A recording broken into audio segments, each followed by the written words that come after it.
يا جدعان أنا باواجه مشكلة قبل النوم ما أعرفش أنا جاي من كوكب تاني والّا في ناس زيي والّا أنتم زيي والّا إيه بالضبط.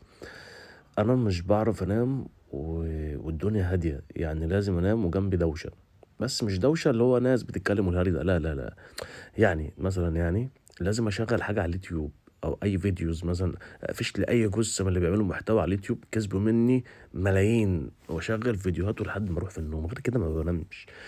مش عارف الموضوع اتطور معايا، أنا وصلت لمرحلة يا جدعان بقيت أكتب search أبحث حدوتة قبل النوم، وأشوف أي جثة كده صوتها حلو ورقيق من البنات اللي صوتها بينيم ده، وأسمع حدوتة وأنام. إيه ده؟ هو في كده؟ أنا أسمع للناس بتطفي النور، مش عايز أسمع صوت هانام خلاص كده، أنا مش كده ليه؟ في حد زيي والّا أنا بس؟ الموضوع بقى مرعب، وصلت أنا مريض نفسي طيب، مريض أتعالج؟ في حد زيي؟ لو في حد زيي يا ريت والله يبقى في حد زيي عشان أحس إن أنا سليم. مش عارف إيه حدوتة قبل النوم دي؟ تافه.